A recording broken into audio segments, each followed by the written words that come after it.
very few women in Africa make it into graduate education.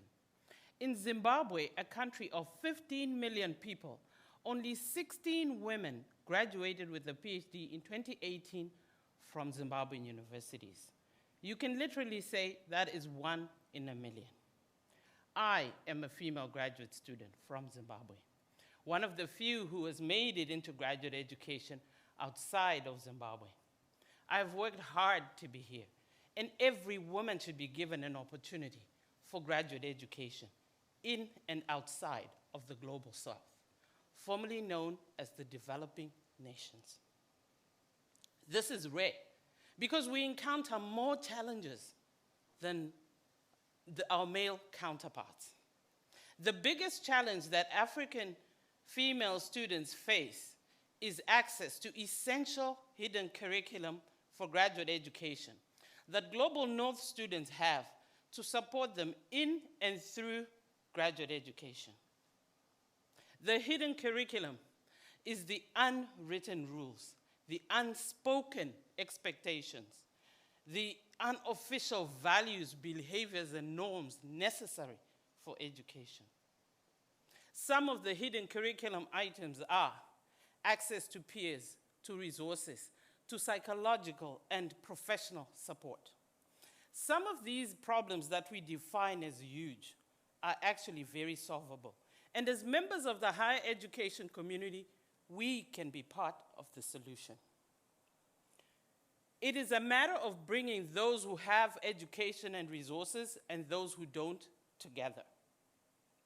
In my country, in my language, we have a proverb that demonstrates the sharing of ideas. Zikomo, zinopanana mute. Big mountains share mists. These big minds need to coexist like the mountains to be able to exchange ideas. It is in the sharing of the mist that unlocks the hidden curriculum for the students who don't have role models who set the path before them. There are many reasons why Global South students do not make it into graduate education. The lack of role models is because fewer students transition into graduate education. According to UNESCO, global female enrollment in higher education has more than doubled over the past 2 decades. In 74% of those countries, women are overrepresented. Except in Central and South Asia, where women are at par, and in sub-Saharan Africa, where males are overrepresented. Hence the reason why few women transition into graduate education. According to Professor Okeke Orike from the University of Alberta, she revealed in her research on African female students the following challenges: financial constraints, out-of-date curricula, limited sources, restricted access to resources, institutional infrastructure, support system. The list continues. Economic disadvantages, learning enough English for the demands of graduate education, sexual harassment, and gender relations. So it is only those who can withstand these challenges who are able to proceed to a doctoral program. Hence the reason why only 16 women graduated with a PhD in 2018 from Zimbabwean universities. On the other hand, in other regions, women are finding academic success. According to the Council of Graduate Schools 2020 report, more women earned doctoral degrees than men in the US. All the challenges that I listed are seemingly not as challenging for the US-based female graduate students. The Global North students might not face the same challenges as the African female graduate students, but they could face challenges in their career.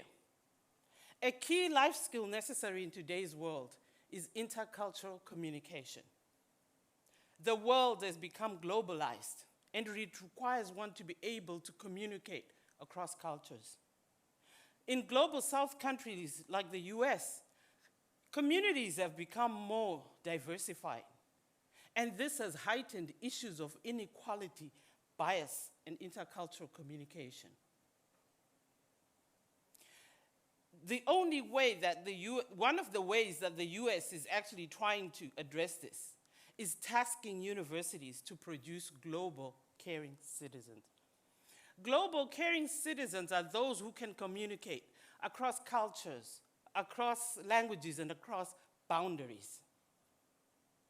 Unfortunately, some of these methods of teaching intercultural skills are ineffective. For example, travel is the easiest way to gain cross-cultural skills. Americans travel internationally at a lower rate than Europeans.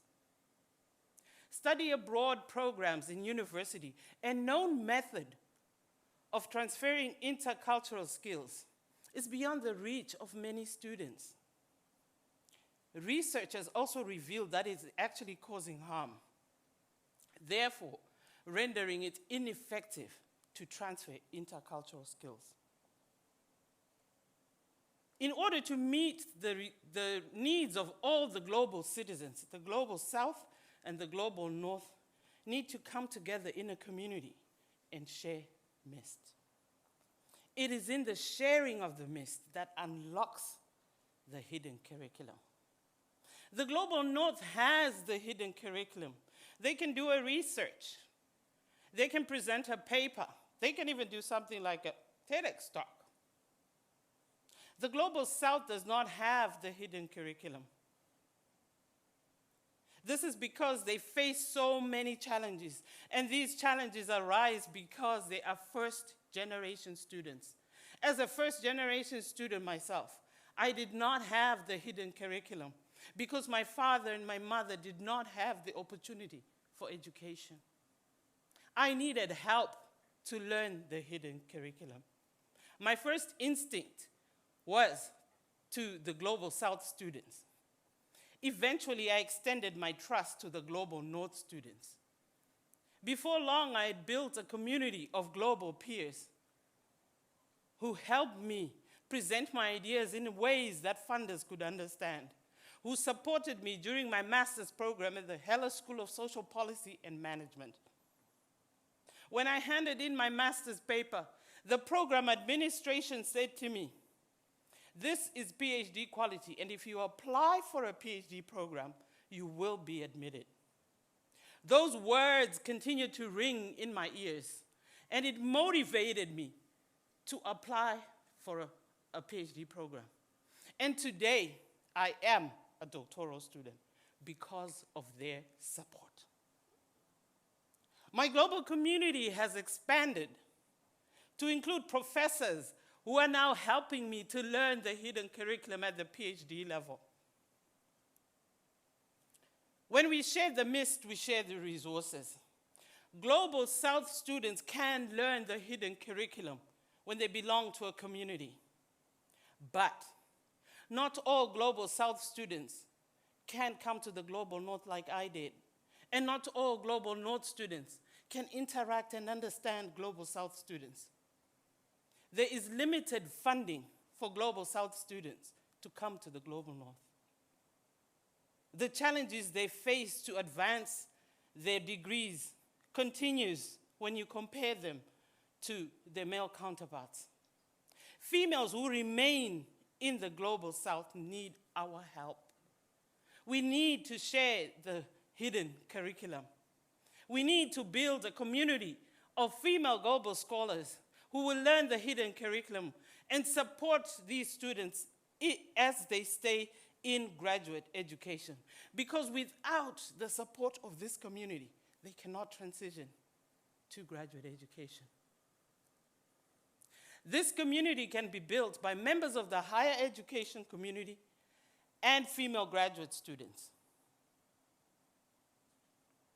It can happen when you invite African students to an academic meeting, virtual exchanges, peer mentoring, even a writing seminar. Connecting students from the global south and the global north creates a holistic community where they can learn from each other. This is the Ubuntu philosophy. The Ubuntu philosophy promotes a way of learning that allows one to learn and to achieve in a way they couldn't without the support of others.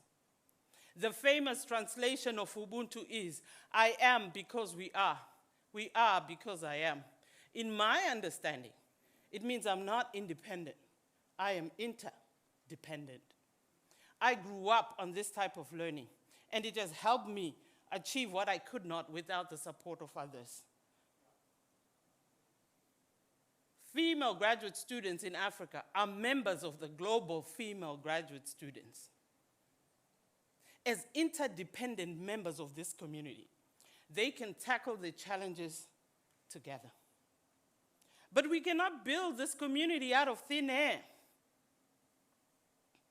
A student in Minnesota and a student in Harare needs to proactively exist in a community.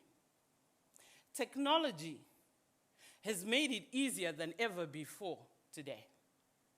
Technology means we can build communities without geographical barriers. Technology means we can share the mist without geographical boundaries.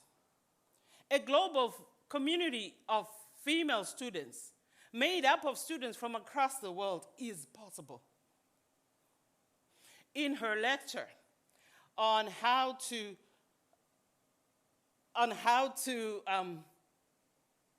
support women who had academic challenges, Professor Carol Merchant said, the key to building women's collaboration is to build a community where like-minded women can exist. This lecture reminded me about sharing the mist in a community where like-minded people existed. Female graduate students can be part of a community because of technology. This is a community where they connect and collaborate and address their challenges. In this community, an African student who wants to learn English, who wants to do research, can connect with another student from another part of the world who wants to acquire cross-cultural partnerships or do a research. In this community, African students who want to access the latest resources for their curricula, and global female students who want to work on global research. As they work, gender relations and sexual harassment become irrelevant. This is a community that automatically is a support system for these women to be able to stay in graduate education, move into a doctoral program, and create role models for the future generations.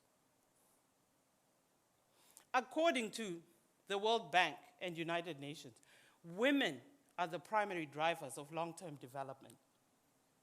That is, if women are not empowered, communities will continue to lag behind in their development. And according to the same institutions, educating women leads to their empowerment.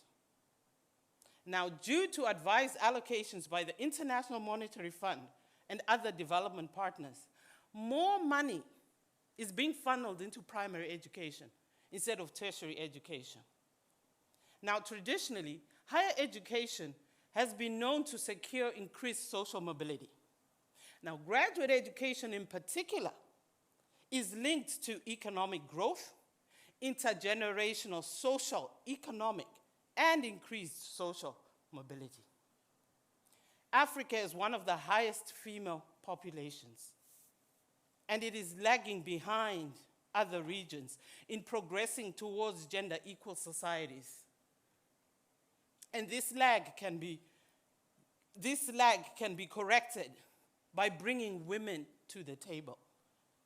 Female students who have graduate degrees can sit at the table in policy-making decisions where they can work on critical issues that affect the communities. Thus, I call upon the members of the higher education community and the education community at large to join me in the creation of a community of global female scholars who will empower each other and work on challenges in their community. As Zikomo, Junopanana Mute, big mountains share mist.